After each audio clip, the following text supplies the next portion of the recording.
네, 안녕하십니까. 2022년 세계 재테크 토크쇼의 진행을 맡게 된 행복자산관리연구소 김현우. 네, 안녕하세요. 아나운서 박하연입니다.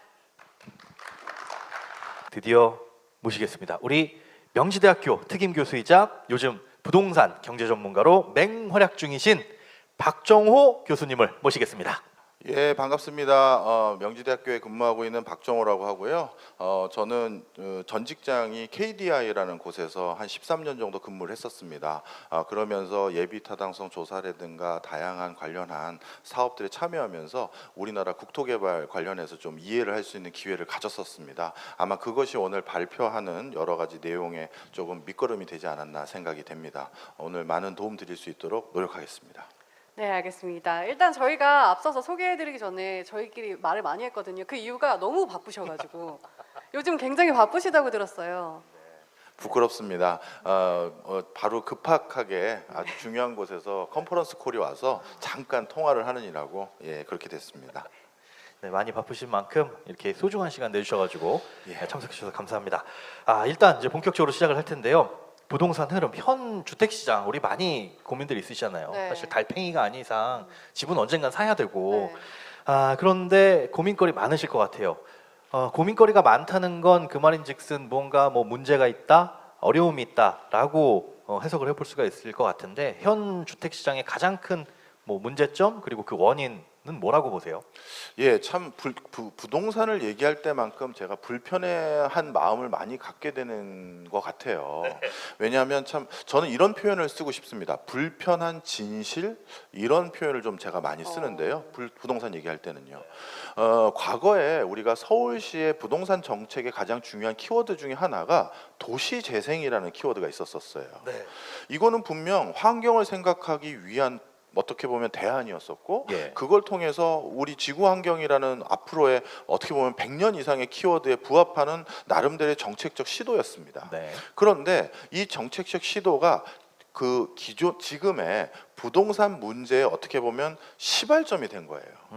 다양한 재개발, 재건축의 시점이 뒤로 미뤄지거나 중단되는 과정에서 점점 서울과 수도권으로 전입하고자 하는 수요들은 급격하게 늘어나고 있는 상황에서 네.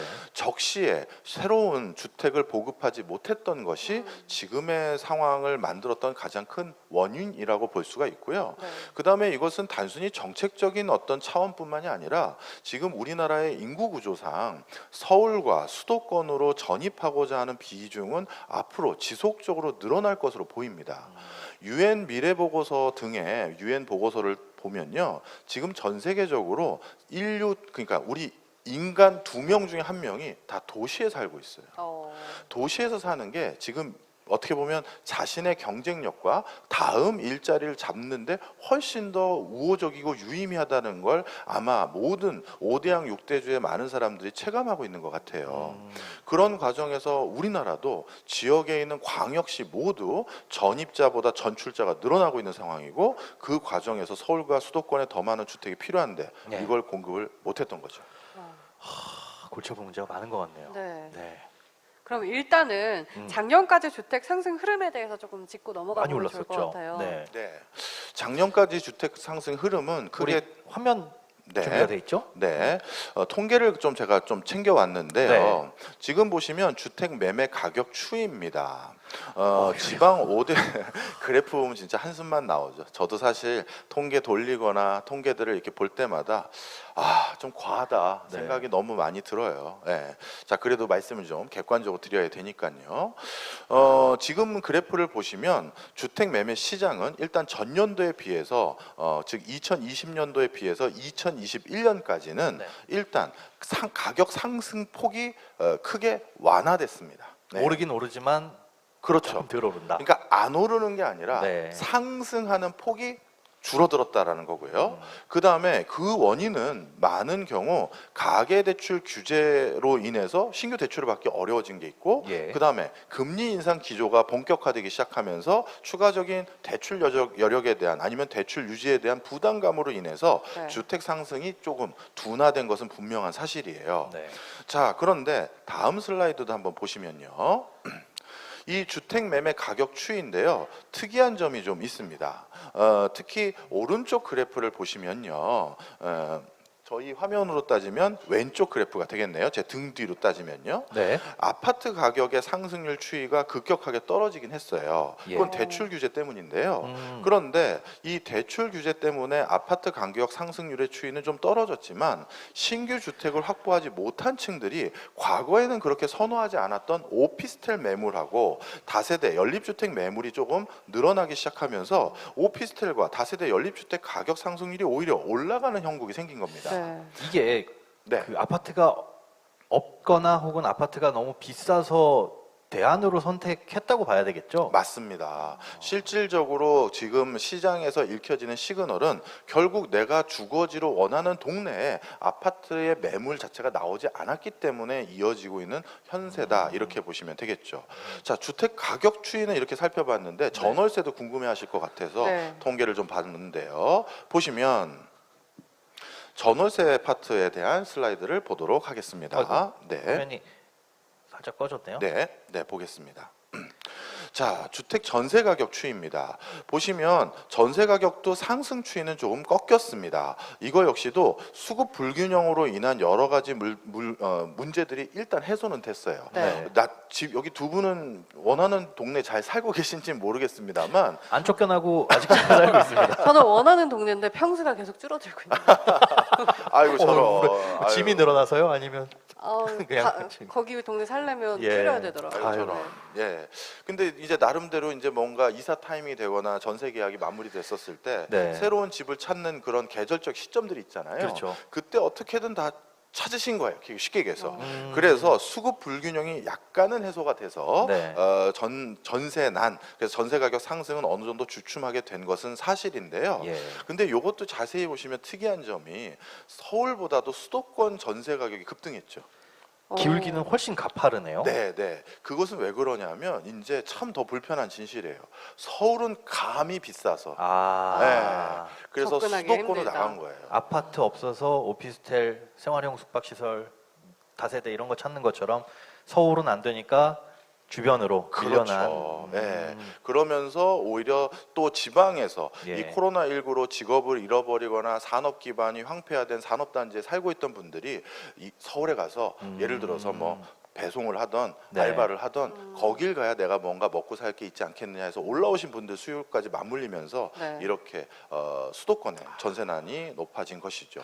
이번에는 전월세 통합 지표를 하나 가져왔는데요. 네. 함께 네. 보시면 전월세 통합 지표. 예, 요 다음 슬라이드로 한번 볼까요? 네. 구두로 말씀드려서 네. 자, 전월세 통합 지표를 한번 보겠습니다. 네, 바로 전 슬라이드 하나만 보여주실래요? 네. 네. 아, 저희가 네, 주택난 요걸로 한번 보겠습니다. 보시면 전 분기하고 비교했었을 때,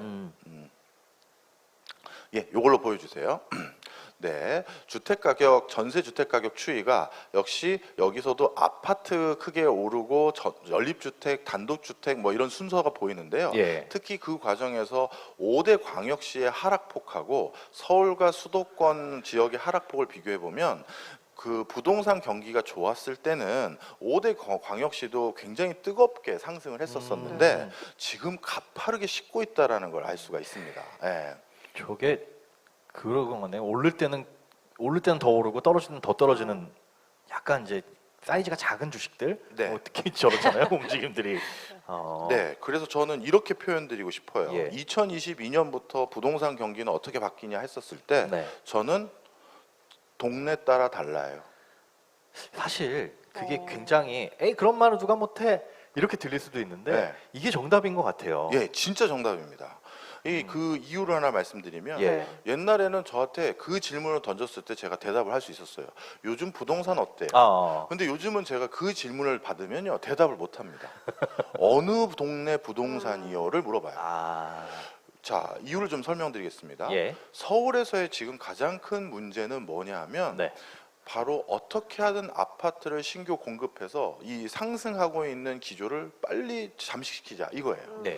근데 광역시 단위에서 지금 가장 급부상하고 있는 부동산 관련한 고민은 빈집 문제입니다.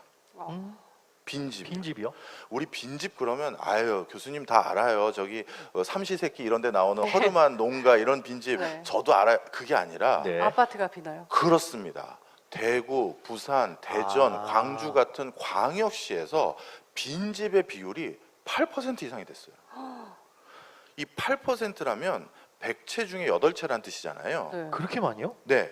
그런데 이게 통계를 조심하셔야 되는 게 예. 100채 중에 8채라는 게 100채 중에서 띄엄띄엄 8채가 빈집이라는 게 아니라 아. 신시가지는 빈집이 없겠죠. 네. 근데 구시가지는 한 아파트가? 블럭 전체가 빈집인 거예요. 통째로 한 단지가 그렇죠. 빈집일 수 있는 동네가 나타나고 있다. 맞습니다. 그래서 예를 들어서 구시가지의 어떤 블록이 빈집 비율이 뭐 예를 들어 30-40% 이상이 되면 예, 예. 그 지역에 있는 상가 건물부터 빠지겠죠. 장사가 안 되니까. 당연히요. 네. 예. 그럼 상가 빠지고 뭐 하면 정주 여건 자체가 붕괴가 돼요. 네. 그러면 남은 사람들 중에서도 대부분의 사람들이 그 지역에서 벗어나서 다른 지역으로 이사를 하는데 네.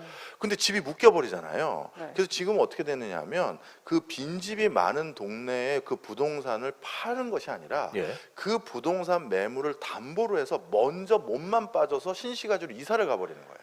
이해하셨죠? 팔 네. 수는 없어요. 사는 사람이 있어야 팔죠. 그렇죠. 사는 사람이 없으니까. 네. 그러니 지금 그 물건을 파는 게 아니라 담보로 잡고 이사까지 가니까 실제 그 집에 거주하는 비율은 더욱더 적을 가능성이 많은 거예요. 그럼 8%가 넘을 것이다. 그렇습니다. 자, 바로 그런 이유로 인해서 지금 어떤 지역 같은 경우, 즉 이렇게 점점 슬럼화되고 있는 지역에 내가 부동산을 가지고 있다라고 하시는 분들은 예. 우리나라 국민들은 전체 자산의 70% 이상이 다 부동산이잖아요. 그렇죠. 그럼 이 70% 이상의 부동산이 묶여버린다는 얘기가 똑같은 거니 진짜 내 재산 전체가 크게 유실될 수 있는 위기도 광역시에는 일어나기 시작했다는 것이죠.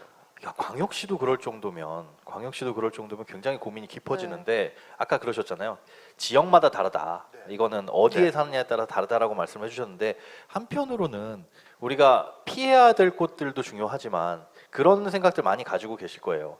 아, 빚지고라도 무리를 해서라도 서울 살아야 되나 그럼 네. 앞으로의 미래를 봤을 때 괜히 지금 수준에 맞춰가지고 어딘가 약간 마음에 안 드는 곳에 샀다가 여기도 그렇게 슬럼화 돼버리면 안 되는 거 아니야? 그럼 무리해서라도 서울 살아야 돼?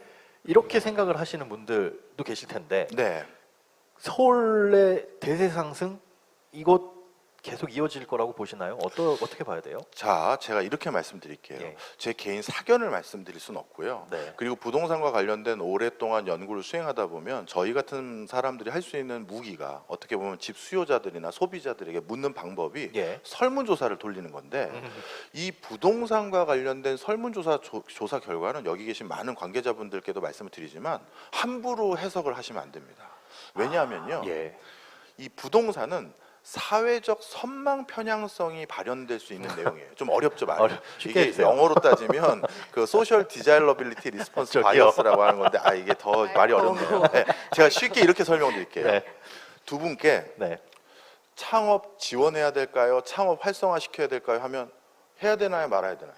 창업 지원과 창업 활성화? 네, 해야죠. 해야죠. 당연히 해야죠. 네. 자, 친환경 육성해야 됩니까, 말아야 됩니까? 해야죠. 해야죠. 그렇죠. 그런데 왜 두 분은 직접 창업 안 하고 친환경 제품 안 쓰세요? 뭐 얘기하려는지 알겠죠? 네. 이처럼 자. 사회적인 당위성이 확보되어 있는 아젠다에 대해서 설문조사를 돌리면 다른 답변이 나와요. 나의 행동과는 그렇죠. 실제 나의 행동과는 전혀 다른 답변이 나오고 그 설문조사 결과를 바탕으로 정책을 집행해버리면 아이고야. 완전히 어긋나 버립니다. 그래서 이 경우에는 제가 어쩔 수 없이 설문과 상관없이 네. 진짜 부동산 돌아다니면서 그리고 거기 거주하는 형님, 지인 등을 오. 통해서 물어볼 수밖에 없거든요. 그게 진짜 하셨어요? 했죠, 그럼. 아니 가짜라뇨, 이 양반들이. 그래서 이 바쁘셨구나. 기빈 모시고 그래서 이런데 초청받는 거 아니겠습니까? 자, 그런데 이게 그거예요. 나도 내 노후는 보장해야 되잖아. 예. 국가적인 숙제고 국가적인 어려움은 알지만 이거예요. 한치도 발을 뺄 생각이 없어요. 흔히 말해서 노른자의 동네에 대해서는. 그래서 지금 전개되고 있는 현상이 어떤지 설명드려 볼까요? 가끔 우리가 신문 보도에서 어느 동네 송파구, 강남구 네. 갑자기 아파트 싸게 5억 원짜리로 더 시세보다 네. 낮은 가격에 매물로 나왔다. 아, 줍줍. 네. 그 아니, 3억 싸게 나왔다. 줍줍한다. 뭐 이런 네. 소리 나오잖아요. 그러면서 이제 딸리는 게 뭐 부동산 하락의 신호인가 뭐 막 이런 자극적인 기사가 그렇죠. 나오는데 자, 그런데 네. 이번에 국세청에서 조사했더니 뭐였습니까? 가족 간 거래였어요. 네. 증여를 싸게 하기 위해서 우리 아들이 워낙 능수능란해서 나한테 날 잘 설득해서 아파트를 싸게 사간 거예요. 이런 걸로 탈세의 방식, 뭐 이런 걸로 사용하는 게 드러났었고, 예. 그다음 또 한 가지가 뭡니까? 이상한 일들이 생겼어요. 아니 어느 재개발 재건축을 앞두고 있는 단지에서 집주인들이 A 집주인, B 집주인인데 네. 제가 이 집에 전세를 살고 이 집에서 네. 저희 전세를 아, 사는 이게 거예요. 맞전세라 그러죠. 막전세라고 네. 합니다. 이런 것들이 왜 그러냐? 길게 네. 얘기 드릴 수는 없어요. 이건 편법을 알려주는 거니까. 그죠? 아, 근데 찾아보면 나오죠. 다 나와요. 이유는 뭐예요? 왜 쉽게 그런 얘기해서 거예요? 네. 보상금을 더 많이 받을 수 있기 때문이에요. 예, 여러 가지. 그래서 이런 편법들까지 동원하면서 단 한 치도 물러설 생각이 없는 게 시장의 반응이에요. 그러니까 제가 함부로 통계를 가지고 말씀드리진 않고 요 정도 답변 올리겠습니다. 아, 그럼 결국엔 계속된다. 뭐 그렇게 이런 지금 말인 것 누가 같아요. 들어도 그렇게 들리는 거 아니, 전 그렇게 하지 않았어요. 어디 정치하실 겁니까? 아니, 그건 아니고요. 근데 이제 부동산에 대해서 예. 이런 말씀을 드리면 자칫 잘못하면 또 이게 투기를 조장하는 걸 수도 있잖아요. 그러게요. 네. 그러게요. 이게 그렇지만 또 불편한 진실이지만 사실을 정확히 말씀드려야 되는 입장도 있고요. 참 마음이 복잡합니다. 또 한편으로는 그런 것도 같아요. 왜 똘똘한 한 채라는 얘기들 네. 많이 있었잖아요. 그러니까 다주택자분들이 이제 세금 부담 때문에 주택을 일정 시기까지 처분을 해야 되는 상황에서 마지막까지 들고 있을 집을 어딜 들고 있을 것이냐를 봤을 때 그 똘똘한 한 채는 대부분 서울에 위치하고 있다는 거. 그런 거 보면 예, 하나만 더 예. 말씀드려보겠습니다. 최근 정부에서도 이제 방법은 없다. 그래서 공급을 늘려야겠다라고 판단하신 것 같아요. 네. 그래서 200만 호인가 250만 호 건립 계획을 이제 마스터 플랜으로 들고 오셨는데 뭐 제가 그걸 감히 폄하하려는 건 아니고요. 근데 과거에도 주택 100만 호, 200만 호 건립을 추구했던 정권이 있었습니다. 노태우 예. 정권 때 그랬었죠. 근데 그때 주택 100만 호, 200만 호를 건립하는 데 걸렸던 기간, 소요 기간보다 지금이 배 이상 걸려요. 그때는 쉽게 얘기해서 수도권에 대부분의 나대지들이 땅이 많았죠. 있었죠. 땅이. 그래서 쉽게 말해서 건축용으로 지작물이 별로 없었어요. 그러니까 지구 지정하고 새로운 도시를 건설을 하는데 상당히 원활한 상황이 있었었습니다.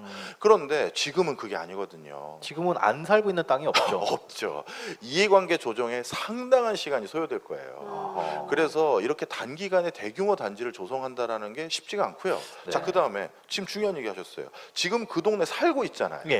과거에는 안 살고 있는 동네에다가 아파트 딱 지어놓고 사십시오 하니까 문제가 없었는데. 뭐 신도시들이 다 그런 식이었죠. 그렇죠. 근데 지금은 살고 있는 분들에게 내보내고 거길 지으려니 그럼 내보낸 그분들이 그 기간 동안 살 동네가 또 필요하잖아요. 그렇죠. 그렇죠. 그러니까 지금은 당분간에 공급을 더 늘리는 과정에서도 추가적인 주택 수요는 더 늘어날 수도 있다. 이게 그렇게 보면 답을 서울은 이렇습니다라고 직접적으로 말씀하신 건 아니지만은 뭐 얼추 감은 와요.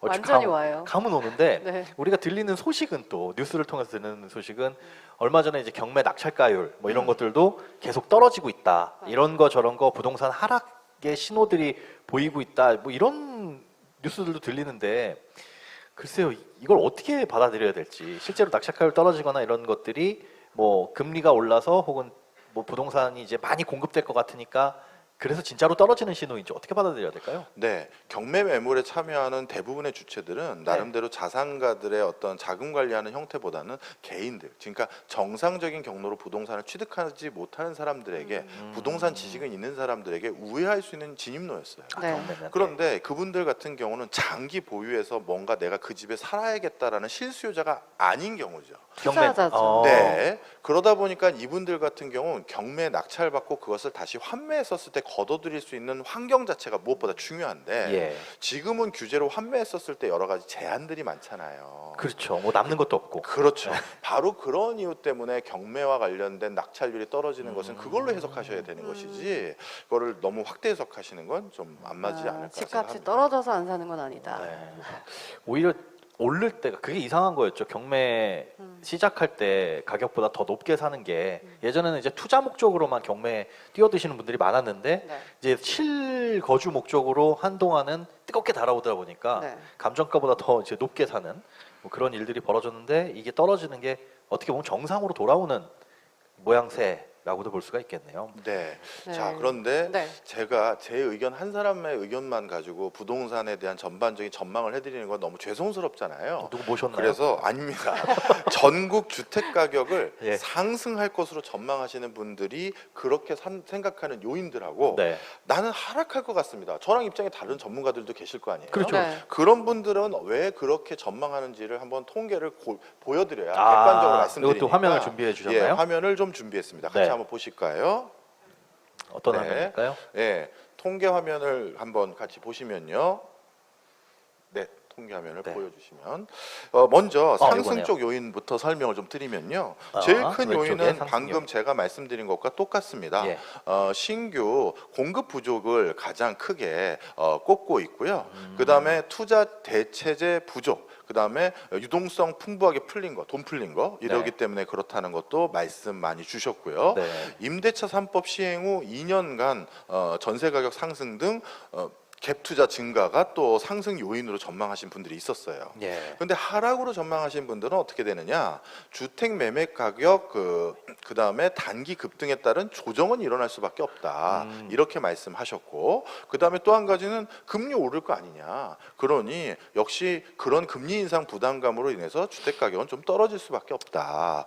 그 다음에 금융 관련해서 다양한 또 규제책들이 아마 또 생길 것 같다. 그런 것들로 인해서 주택 가격은 또 하락할 수밖에 없다. 이렇게 전망하는 요인들로 꼽았습니다. 다 맞는 얘기 같아요. 다 맞는 얘기죠. 다 맞는 얘기 같은데 어떤 게 더 영향을 크게 미치느냐죠. 네. 크게 미치느냐 같은데 우리 두 분 진행자분은 어떤 영향이 더 클 것 같으십니까? 저는 저부터 말씀을 네. 드려보자면 저는 당분간은 오르지 않을까 싶어요. 왜냐하면 그 수요는 계속 있고요.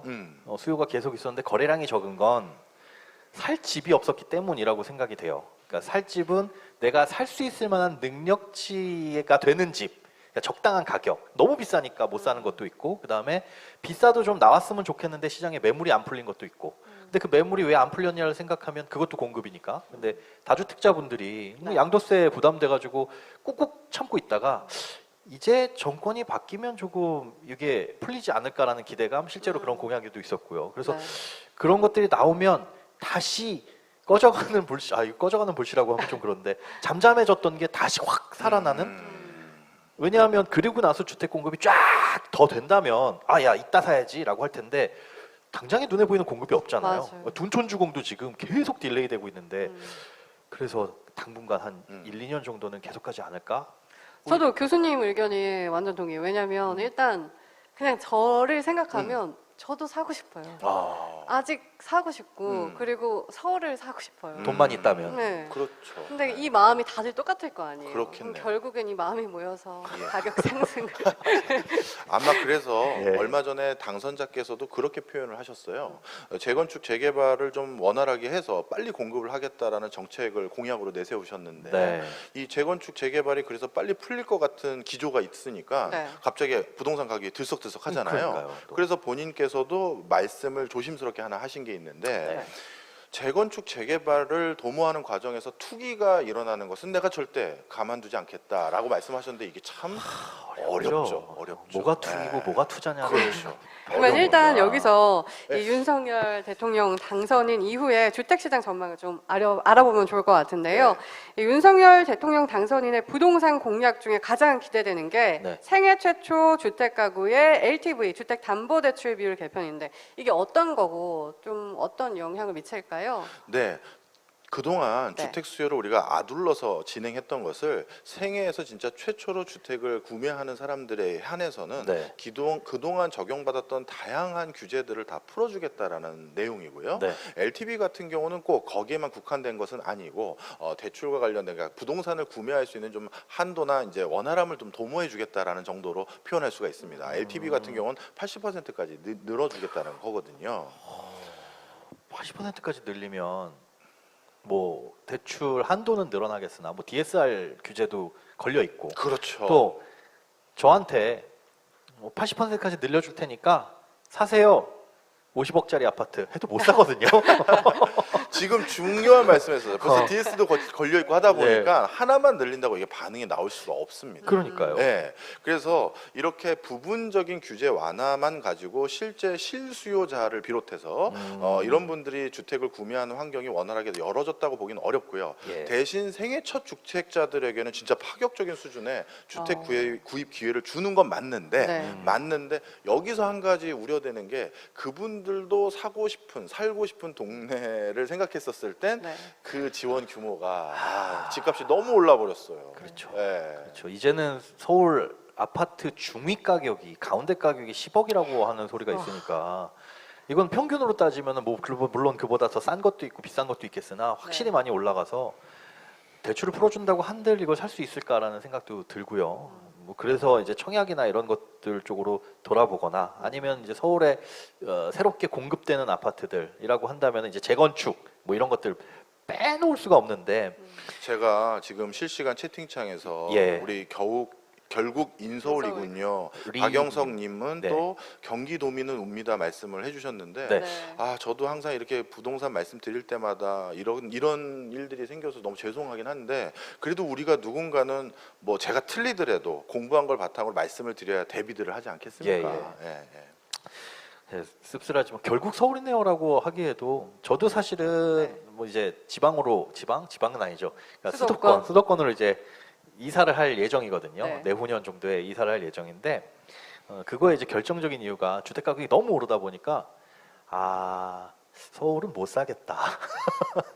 못 사겠다. 그래서 그냥 무슨 생각을 했냐면 이렇게 고민하고 걱정하고 하느니 빨리 내 포지션을 정하고 마음 편하게 살자. 이 고민은 좀 덜자. 그리고 네. 출퇴근이 조금 힘들어지더라도 뭐 어때? 사람 사는 곳인데라고 생각을 하고 조금 이제 물러나긴 했어요. 네.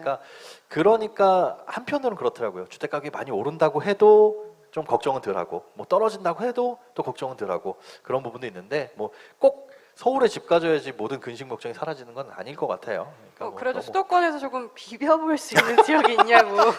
저게 누가 질문 비벼볼 수 있는 수도권에서 비빈다. 어디를 예. 비벼야 될까요?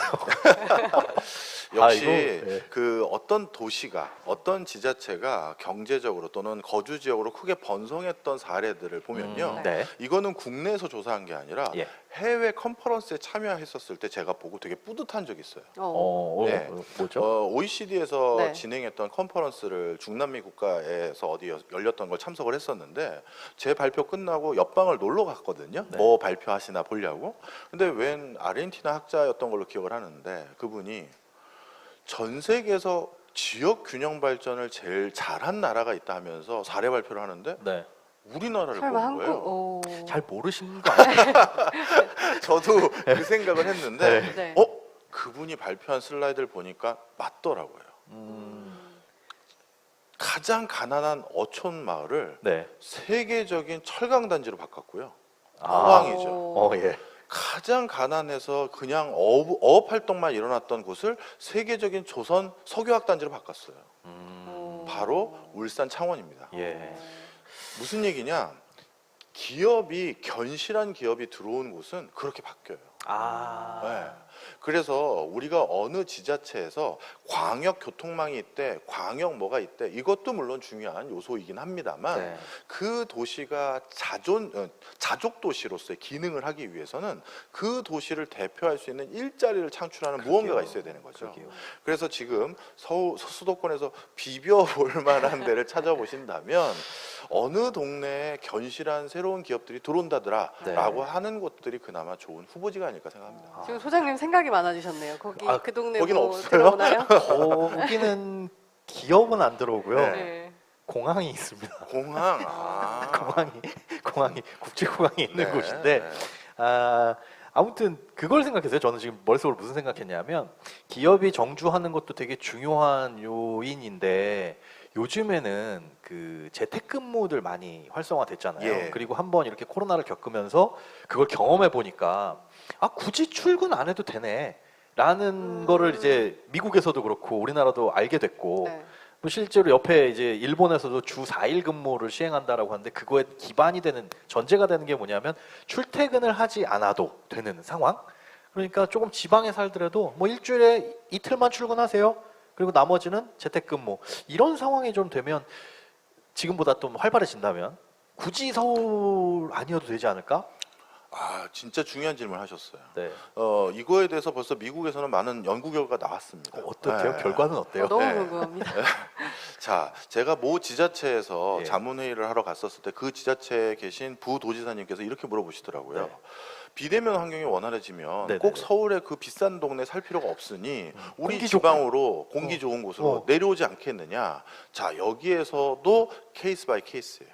아, 뭐가 갈리나요, 거기선? 자, 미국 말씀드려보겠습니다. 미국도 이 비대면으로 인한 어떤 뭐랄까요, 그 근무 환경 예. 이것을 이제는 우수 사원을 유치하기 위해서 반드시 기업이 제공해야 될 혜택으로 간주하기 시작했어요. 아하. 미국에서 우수한 아이비리그 출신의 대졸 신입 사원들이 기업들하고 리크루팅 인터뷰를 하잖아요. 네. 그럼 물어보는 게 당연히 인센티브 제도, 복리후생 제도 물어볼 때 딱 들어가는 게 재택근무는 어떻게 되나요를 요즘 물어본다는 거예요. 그러다 보니까 우수 사원들을 유치하기 위해서는 반드시 재택근무 가능합니다. 가능은 원하시면 기본이고. 해요. 예, 이걸 해야 되는데 그러면 그 친구들이 옛날에는 시카고나 보스턴의 그 비싼 오피스텔의 조그만 단칸방에서 일하면서 바로 길 건너 회사 출퇴근하는 것이 아니라 네. 널찍한 어딘가를 찾아가잖아요. 예. 그 널찍한 어딘가를 찾아갈 때 미국 전역을 흩어지는 게 아니라 흔히 말해서 휴양지를 향해 가더라고요. 아, 그러니까 그치. 그렇죠. 할 거면 휴양지 사는 게 그렇죠. 좋겠죠. 자, 그러면 우리는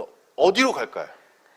제주도. 그렇죠. 나 머릿속에 지금 누가 제주도 하셨는데 맞습니다. 아니 휴양지 하면 우리나라 제주도 아니에요? 맞아요. 제주도, 땅끝 해남마을, 강릉, 속초 이런 네. 데에 대한 선호도는 높아지는 반면에 네. 아, 옛날에 우리가 대표적인 산업도시라고 분류되는 동네 있죠. 네. 지방이라 하더라도 네네네. 그런 동네는 당연히 더 수요도가 떨어지는 거예요. 아, 오, 진짜 공감이 된다. 예. 그죠? 그런 생각하니까 더 소름 끼치는데요. 네. 될 놈 될 뭐 요즘 그런 말 있잖아요.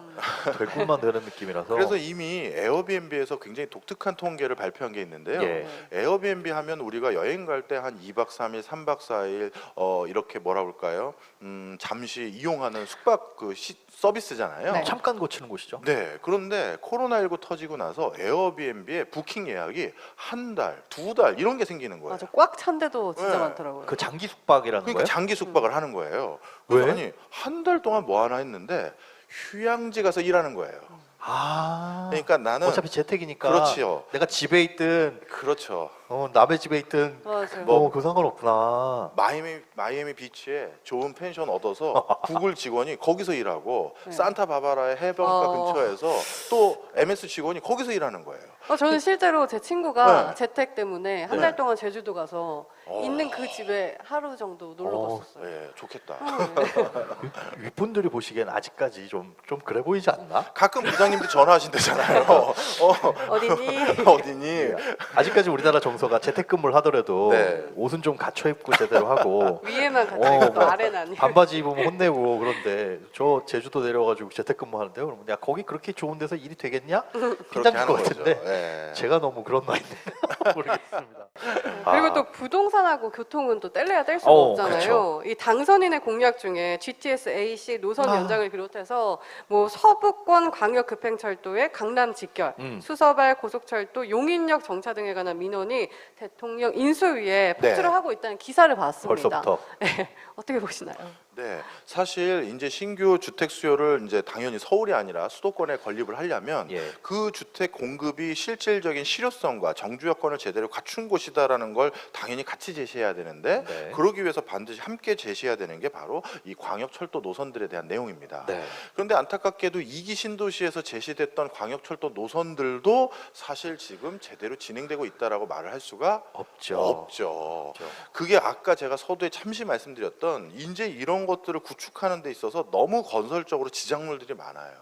피해갈 것도 많고. 그렇습니다. 그러다 보니까 이런 것도 공약으로 당연히 도시를 제공해주면서 이런 교통망을 제공해주지 않는다는 건 앞뒤가 안 맞는 거거든요. 네. 그런 차원에서 제시가 된 건 분명한 사실이지만 이거를 실제 당선인이 아무리 적극적으로 추진하려고 애를 쓰신다 하더라도 네.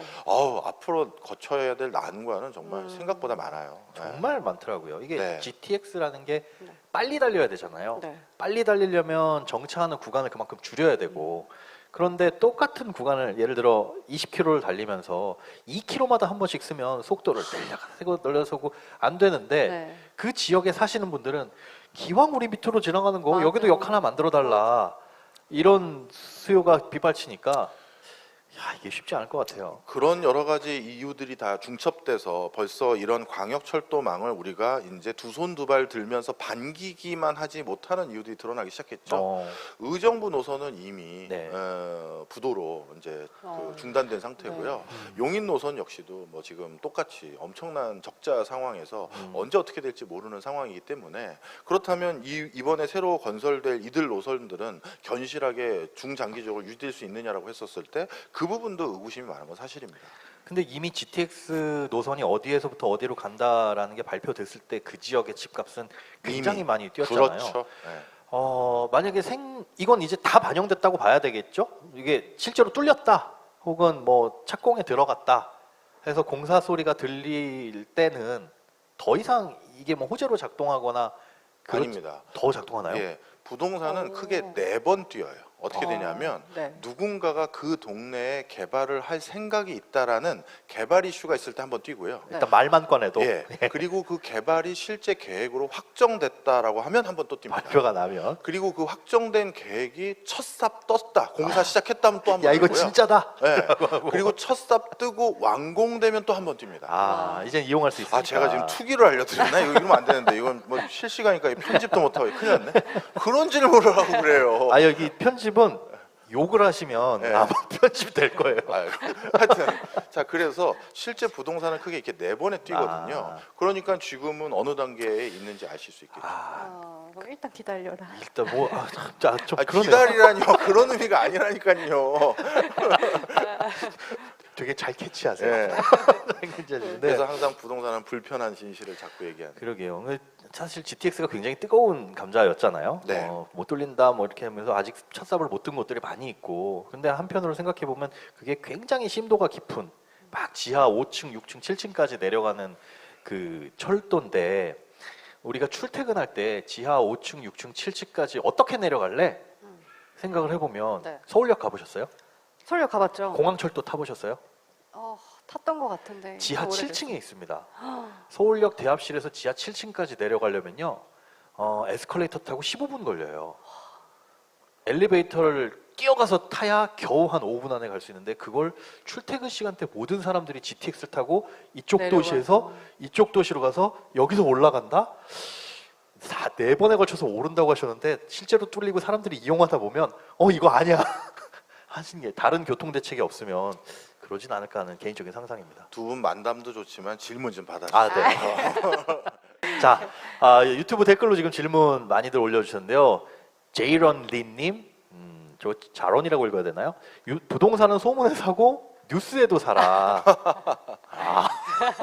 교수님이 알려주신 그 방법. 네, 그리고 또 아까 용산시대. 예. 그 일 및 여러 낙수효가 있을까요? 네. 용산시대. 네. 저도 궁금해요. 네, 이것도 좀 설명을 드리겠습니다. 예. 네. 원래 이 서울에 이제 약간 중장기 계획을 세울 때 네. 그동안 가장 큰 화두 중에 하나인 건 뭐였냐면 아파트가 아니라요. 사실 미래 교통수단 체계를 얼마나 서울에 반영할 수 있느냐에 대한 고민들이 있었어요. 특히 관련 당국에서는요. 대표적으로 UAM 날아다니는 그다음에 새로운 모빌리티들 이런 것들을 어떻게 하면 함께 어우러짐이 있을 수 있느냐라는 것들에 대해서 고민을 많이 했는데 근데 참 안타깝게도 서울을 가만히 보시면요. 서울의 대부분의 지역들이 비행 제한 구역이에요. 뭔가 나르는 것들이 뜰 수가 드론도 없어요. 그러면 네, 맞습니다. 아. 네. 사대문 안에 드론 같은 거 띄우려면 사전에 신청해서 허락을 득해야지만 가능하고 그런 게 있어요. 군사 보안이나 뭐 이런 것들 그렇습니다. 때문에 그 사대문 안에 그렇게 된 이유가 뭐겠어요? 그 보안 때문에 그 보안이 누구 때문에? 예. 청와대나 예란이요. 그 예스. 네. 네. 예, 네. 바로 청와대와 같은 네. 국가 기관 시설들이 아. 있기 때문이죠. 예. 자, 그래서 그동안 국토부에서는 어떻게 왔느냐? 바로 이러한 비행 제한 지역들을 다 피해서 UAM과 같은 미래 산업도 번성시키면서 교통 체계를 원활히 할 수 있는 공간을 딱 봤더니 정말 아이러니하게도 한강 위 근처밖에 없는 거예요. 거기는 시설물이 없잖아요. 그러면서 시설 편의성과 UAM이나 다른 비행기기 체계와 모빌리티라는 건 연동이 돼야 되거든요. 예전에 한강 보수부지에서 그 선박 택시 있었죠. 택시, 예. 수상 택시. 수상 택시. 수상 택시를 한번 해보겠다 했는데 빠르긴 정말 빠르죠. 네. 근데 문제는 선착장에 내려서 택시 다 타러 어떻게 가야 가는데 돼? 다시 한 30분 걸려요. 맞아요. 맞아. 그래서 이 모빌리티라는 건, 교통이라는 건 무조건 연계 환승이에요. 그럼 UAM으로 어디서 내린 다음에 다양한 모빌리티로 연결을 해줘야 되는데, 뭐 터미널 같은 게 있어야 되는 거 아니에요? 그렇죠. 아니면 뭐 퀵보드든 따릉이든 뭐든 그쵸, 가네요. 그걸 하기 위해서 그럴 수 있는 공간이 어딜까 했을 때 가장 우호적인 환경이 용산이었어요. 였어요. 그런데 이제 용산에 어떻게 보면 정부의 수반이 가신다고 하니 이 체계를 다시 다 바꿔야 되는 거죠. 그래서 그동안 부동산을 굉장히 딥하게 공부 많이 하시는 분들은 네. 국가가 또는 건축 관련한 심의가 어떤 방식으로 전개되고 흐름이 잡히고 가고 있느냐는 국가의 백년지대의 도시 마스터 플랜을 보면서 다 하는데 네. 그걸 보고 아마 용산에 대해서 방점 찍으신 분들도 계실 텐데 예. 그게 지금 흔들려 버린 거죠. 어. 그러면 이제 뭐 청와대 들었으면 그게 뭐 이상한 지역으로 바뀌냐? 그건 아니죠. 네네. 대부분 국가 수반이 있는 동네는 제일 땅값이 비싼 동네 중에 하나입니다. 미국인들이 가장 가고 싶은 도시가 워싱턴 DC예요. 네, 그런 것처럼. 그래서 또 다른 형태로 바뀌는데 그 바뀌는 마스터 플랜은 아직은 안 나왔잖아요. 그러니까 이거는 새로운 새로운 용산의 미래는 어떻게 볼지 한번 봐야 돼요. 어떻게 될지는 뚜껑을 열어봐야. 네. 그렇지. 사람들이 또 어떻게 반응할지도 봐야 된다. 아까 맨 처음에 이제 댓글 주신 분이 있습니다. 네. 윤희 아빠라는 분께서 질문 주셨는데요. 임대차 3법으로 2년 전에 계약 갱신한 전세 물건들이 이제 8월에 시장에 나올 테고, 그죠? 3, 4개월 전에 집 구하러 나설 테니까 지금부터 슬슬 전세값이 들썩이기 시작할 텐데 이 전세값이 매매가에 비해 먼저 뛰기 시작할 것으로 봅니다라고 의견을 주셨습니다. 다만 밑에가 잘렸나요? 봅니다만 이렇게 다만 점점점점 남겨주셨습니다. 예. 네. 너는 어떻게 생각하냐? 네, 맞습니다. 진짜 그런 말씀이시죠. 예. 자, 우리나라는 이 전세제도라는 것 때문에 여러 가지 어떻게 보면 주택 상승이 더욱더 견조하게 오를 수 있는 밑받침이 됐어요. 네. 그러니까 내 돈을 전부 가지고 있지 않더라도 전세 끼고 집 사는 게 일반적이었죠. 그건 당연하지 않았어요. 그러니까 예. 옛날에 당연했어요. 당연했어요. 그냥 월세 네. 살다가 돈 좀 모아서 전세 살다가 전세 끼고 집 사고 짠 뭐 이런 식으로 그게 이제 수순이었던 것 같은데. 약간 조금 더 그거보다 패스트 트랙을 추구했던 사람들은 어떻게 하냐면 약간 좋은 동네에 대출도 끼고 전세도 껴서 아주 좋은 동네 집을 사고 예. 본인은 그 전세 자금 받은 것 등을 통해서 조금 이제 다른 약간 곳에 세수로 부심지 살고. 쪽으로 가는 경우가 있어요. 네. 그리고 나서도 7, 8년 지난 뒤에도 봤더니 그쪽, 그러니까 흔히 말하는 노른자의 땅 그 부동산 가격이 더 빨리 오르더라라는 것들이 많이 있었었죠. 그래서 제 주변의 사람들도 집은 샀다고 하는데 본인이 사는 동네는 딴 동네에 살고 계신 분들이 많았거든요. 그래요. 근데 이제 앞으로 그런 것들에 대한 어떤 뭐랄까요, 제도적인 규제들을 하겠다라고 하는데 흔히 말해서 갭 투자 방지 등 이런 거죠. 네. 근데 이게 현실을 보면요, 항상 규제 가지고 뭘 막으려고 하면 별의별 편법들이 너무 많아요. 그래서 얼마나 그런 것들이 실효가 있을지가 좀 걱정은 많이 돼요. 그러니까요. 네. 참 보니까 규제를 하면 곧 얼마 안 가서 그 소위 그쪽에 전문가라고 하시는 분들의 커뮤니티, 네. 뭐 인터넷 블로그, 카페 이런 곳에서 요걸 막아놓으니까 요걸 피해서 졸로 가고. 예를 들자면 그거잖아. 소형 1억 이하 아파트에 대한 양도세 규제가 없다 보니까 지방의 1억 이하 아파트들 싹싹 긁어모아가지고 백채를 사고. 단타치기. 부동산 단타치기라는 건 진짜 처음 들어봤어요. 근데 저도요. 네. 그런 규제들을 어떻게 그렇게 시장은 잘 피해가는지. 근데 한편으로 보자면 이걸 규제를 통해서 과연 누를 수 있을 것이냐라는 거에 대한 의구심이 계속 들더라고요, 옛날부터. 그래서 결국은 해결책은 폭발적인 공급과 그다음에 그 공급이 계속될 것이라는 시장에 믿음을 주는 게 가장 확실한 대안 아닌가? 그런데 그게 어렵죠. 네, 또 중요한 말씀을 하나 해주셨어요. 네. 지난번 선거는 정말 박빙 중에 박빙이었잖아요. 네. 네. 그러다 보니까 양쪽 모두 다 뭔가 많은 지역 주민들에게 더 많은 어떤 이해를 구하고자 네. 공약들이 자꾸 이제 얹어진 것들이 많아요. 그 아, 얹어지는 게 야 저쪽에서 뭐 한다고? 이거 한다. 그러면 우린 받고 더블로 가 이런 거죠 일종의 받고 오케이, 더블로 가 이런 게 많아요. 레이스라 그러나요? 그거? 예. 예. 그러다 보니까 어떤 문제가 생겼냐면 네. 사실 저희가 정부 관련한 일을 할 때 자주 모니터하는 그리고 주택 시세에 가장 결정적인 영향을 미치는 변수를 미리 선도적으로 알 수 있는 게 예. 국가에서는 10년 단위로 철도 공급망과 관련된 계획을 세워요. 이 10년 정도 계획을 세워놓고 거기에 따라서 단계적으로 들어가는데 네. 갑자기 어떤 동네에 철도가 생겼다? 그거만큼 집값이 팡 뛸 이유가 어. 없어요. 네. 사실 광역시 중에서 대전은 대구나 광주나 부산과 같은 그런 규모감 있는 그 광역시가 아니었어요. 근데 집값이 진짜 많이 예. 올랐잖아요. 대전이 이렇게 광역시로 등극하고 집값이 이렇게 빨리 오를 수 있었던 건 바로 일제시대 때 대전에 역이 생겼기 때문이에요. 아. 그때는 증기기관이기 때문에 증기기관은 그 증기가 열 때문에 일정 그 기간을 운영하고 나면 차량을 교체해 줘야 돼. 아니 뻥 터져 버려요. 그래가지고 반드시 중간중간 증기 그 차량을 바꿔야 되는 차량 교체 기지가 있는데 그게 마침 그 당시에 대전이었어요. 필요한 거였네요. 그때는 반드시. 그랬죠. 그래서 그 대전에 그 역이 생겼고 그러다 보니까 공주, 부여, 청주 이런 충주 같은 데서 기차를 타러 거기 다 모여지다 보니 대전이 급상승하게 된 거죠. 바로 그래서 철도라는 건 예전이나 지금이나 가장 도시가 번성한 지하철 포함입니다. 예. 그런 요소가 되는데 자 어떤 일이 생겼느냐 지금 지난 선거 때 양쪽 그 후보자 모두 공약으로 내건 그 내용들을 보면 네네. 지난 10년 동안 철도 구축 건립 중장기 계획 안에 들어가 있다가 경제성이 미비하다 아니면 아직 논의를 해봐야 된다라는 내용들이 거의 대거 다 내가 해드릴게요. 다 들어가 버린 거예요. 이해하셨죠? 예. 자 그러면 그게 전문가들이 다 경제성이 약간 걱정입니다. 인구가 자꾸 줄어가는데 네. 지방도 소멸되는데 그런 것들인데 과연 그게 다 잘 될지 의구심이 하나 있고 그렇죠. 그다음 두 번째 그런 것들을 조성한다라는 건 쉽게 얘기해서 도시를 선택과 집중으로 육성하겠다는 게 아니라 메가시티 많이 들어보셨죠? 네. 이렇게 크게 광역화한다라는 얘기잖아요. 음.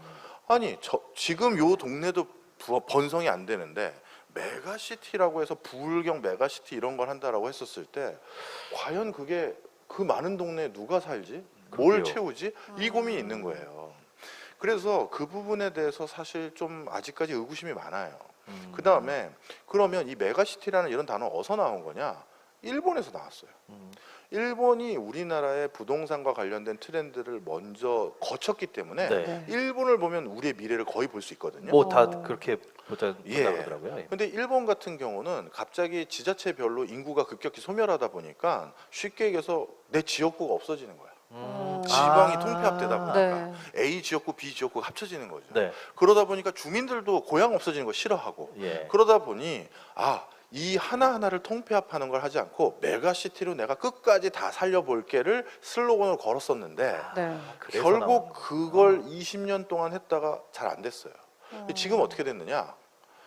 압축도시라는 우리나라 말로 번역하면 이 정도 되는데 네. 압축도시라는 개념이 번성하기 시작했어요. 메가에서 이제 압축으로. 예, 쉽게 얘기해서 어떤 동네를 사람이 살 수 있는 수준의 정주 여건으로 유지하려면 엄청난 공적 자금이 들어요. 우리 박 아나운서님, 소장님, 저가 다 다른 동네에 살고 있으면 예. 저 동네도 병원 지어줘야 되고. 병원 지어야 우리 되고 동네도 경찰서 있어야 경찰서 되고. 있어야 되고 되고. 우체국도 있어야 되고 네. 다 해야 되잖아요. 그러다 보니까 국가의 재정 지출이 굉장히 큰 거예요. 당연히. 그래서 어떻게 한다? 지금 일본은 주민들을 설득해요. 이쪽 리에 계신 어르신들을 다 설득해서 몰아요? 이쪽 면으로 다 이주하세요. 한쪽으로. 조만간 여기 단수할 수밖에 없어요, 어르신. 근데 어르신들이 또 특이하게 오래 살던 동네 안 벗어. 내가 그러라고 여기서야 해. 맞아요. 국기 영화를 누리겠다고 물 여기서 뭐 끊으라고 가냐? 해. 그죠. 맞아요. 어. 그래서 사실 이것도 원활하게 되지는 않고 있으나 네. 지금은 이렇게 지자체의 선택과 집중을 하는 걸로 귀결됐는데 네. 과연 일본에서 실패했다고 우리도 실패하는 건 아니지만 우리가 그거를 전실하게 제대로 성공하려면 예. 그럼 우리는 확실한 구체적인 계획들이 있어야 된다. 그 말씀을 드리고 싶었어요. 가장 포인트는 우리나라는 또 교육에 대한 게 확실하게 다르잖아요. 네. 교육열이. 자, 제론리 님이 또 질문 주셨습니다. 아까 그 소문에 사고 모두 뭐해도 살아라고 하셨는데 차기 정권에서 부산을 조정 지역에서 해제한다면 부산 해운대 수영 같은 핵심 지역은 상승 기회로 해석할 수 있을까요? 참고로 발음은 제론리로 해주시면 됩니다. 예, 제론리님이 주셨는데 그 투기라든가 이런 게 좀 어떤 일정 요건을 충족하게 되면 투기가 우려되는 지역 같은 경우에는 여러 가지 뭐 조정 지역이라든가 이렇게 해서 규제를 해놓는데 그걸 풀게 되면 그 지역이 상승을 할 수 있을 만한 호재로 인식을 해야 되느냐. 근데 한편으로 보면 야 이걸 푸는 이유는 이 지역이 식었다 아니야? 뭐 이렇게 볼 수 있는 거 아닌가? 뭘로 해석해야 되는 걸까요? 이걸 조정 지역을 푼다라는 건? 부산 지역은 죄송하지만 제가 연고가 그렇게 아. 없어서 디테일하게 모르겠습니다만 예. 이렇게 말씀드리고 싶어요. 부산에서 해운대구는 부산이 아니에요. 아, 거기 땅값의 흐름은 이제 부산이 아니에요. 네. 어나더 레벨. 예, 거기는 뭐라고 해야 될까요? 부산 안에 다른 동네죠. 아. 예, 그러다 보니까 부산의 일반적인 다른 저 동네 구시가지부터 예, 해서 예. 저 위에 부산도 동만 있는 게 아니라 면이 섞여 있어요. 오, 예, 그래요? 광역시임에도 불구하고 네. 그런 지역의 부동산 흐름과 완전히 달라요. 음. 부산도 이미 초고령 사회가 상당히 많이 진행이 됐고 예. 그래서 굉장히 고령화 때문에 문제가 생기고 있는 노후화된 광역시고요. 그래서 지방 소멸을 걱정하고 있고 더 큰 문제는 부산은 그 부울경 지역의 청년 도시였어요. 그 교육 기능을 담당했거든요. 예, 예. 그러니까 공부는 그쪽 지역에 있는 음. 학생들은 다 부산 가서 공부했었었는데 그 판이 깨져가요. 오. 그러다 보니까 대학을 중심으로 해서 생겼던 또 부심지들, 예. 이 부심지들이 또 지금 집값이 옛날 같지가 않아요. 공실률도 만만치가 않은 상황이고요. 아. 그러다 보니까 해운대가 어떻게 됐다라고 해서 부산이 어떻게 되는 거로 생각하시면 안 된다라는 걸 제가 확정적으로 얘기 드릴 수가 있고, 분리해서 생각해봐. 예, 그리고 해운대는 이렇게 보시면 되겠죠. 그 좋은 동네, 그 광경 좋은 동네에 살고 싶은 사람들의 마음, 부울경을 기반으로 해서 살고 싶은 사람들의 마음은 늘 한결같겠죠. 그런 상황에서 추가적으로 더 주택 공급을 할 수 있는 부지가 부족하다면, 저는 당연히. 뭐, 예. 늘 어디 아까 제일 처음에 해주신 말씀하고 일맥상통하는 것 같은데 지역마다 다르다. 네. 그런데 그 지역마다 다르다에 식지 않는 곳, 가장 뜨거운 곳, 노른자 소위 말하는 노른자가 어디냐를 찾는 것들이 거기에 앉아 있는 게 가장 안전한 거 아닌가. 네. 그런 근데 생각이 저희 듭니다. 이제 끝을 내긴 해야 되는데 그래요? 하나만 여쭤봐도 네. 될까요? 이 노른자를 고르는 건 생각보다 쉬울 것 같아요. 저의 마음에 따라가면 되니까. 예. 비싼 거, 좋아 보이는 거. 근데 그 너무 비싸잖아요. 저희 같은 일반 사람들은 어떻게 살 수 있을까요? 요거 마지막으로 들어볼까요? 너무 불편한 말씀을 또 해주셨어요. 네. 자, 이거를 이렇게 말씀드리고 싶습니다. 네. 저는 부동산 정책에 대해서 어느 누구도 사실 원망하지 않았어요. 네, 왜 그러냐면요. 전 세계에서 이 땅에 대한 관점은 크게 두 가지예요. 땅은 더 추가적으로 공급할 수 있는 재화가 아니잖아요. 아니죠. 그잖아요. 네. 그런데 이 땅에 대해서 완벽하게 누군가의 사유재산으로 인정해주고 이제 네 거니까 네 마음대로 해라고 해주는 국가들이 있고, 아니야, 땅은 더 늘릴 수가 없다 보니까 공적 영역, 그러니까 토지 공개념적인 개념을 많이 투영해서 땅은 네 게 아니고 너는 잠시 사용할 수 있는 사용권만 가지고 있는 거야 라는 식으로 이렇게 구획을 하고 있는 게 통상적인데, 예. 그런 나라들의 큰 기조를 보면 딱 이유가 있어요. 미국, 호주, 캐나다 이런 나라들은 쉽게 얘기해서 국가의 부를 지속적으로 늘리기 위해서는 쉽게 얘기해서 땅을 잘 활용해 줘야 되잖아요. 예. 그 잘 활용해 주려면 이 땅은 네 거니까 네 마음대로 해라고 해야 국토가 가장 빠르게 발전할 수가 있어요. 어. 그런데 홍콩과 싱가포르 같이 한정된 공간에서 수많은 사람이 살 수밖에 없을 때는 그걸 온전히 누군가의 땅으로만 전유물로만 놔둘 수가 없는 거였어요. 그러다 보니까 그런 동네는 공공주택에 대한 개념이 발달하고 토지는 소유가 아니라 사용하는 거다라는 인식이 높은 거죠. 예. 자, 그런데 우리나라가 어떤 상황이냐? 이게 변해간 거예요. 해방 이후에는 국가를 빨리 개발을 해야 국가가 발달하니 네 거니까 공장을 짓든 집을 짓든 알아서 하세요라는 식으로 해서 사유재산에 대한 전유물로 인정을 해줬는데 아. 이제 대한민국 국민의 2명 중 1명은 다 여기서 살아요. 아, 도시에서. 네. 그리고 앞으로 더 그걸 희망한대요. 네. 그럼 이 한정적인 공간에서 다 같이 살려면 이럴 줄 알았으면 처음부터 부동산에 대해서 그런 정책을 안 했겠죠. 근데 반세기 만에 급변한 거예요. 이런 것까지 계산하면서 전 세계에서 정책을 입안했던 지도자들 본 적은 없어요, 솔직히. 이런 것들은 다시 한번 우리가 부동산에 대해서 한번 국민적인 어떤 고민들, 합의들 도출을 해야 우리 같은 서민도 좋은 동네 좀 살 수 있는 방법들이 생기지 않을까 싶습니다. 네. 네. 자꾸 평수가 좀 줄어들더라도 붙어 있어라. 네, 알겠습니다.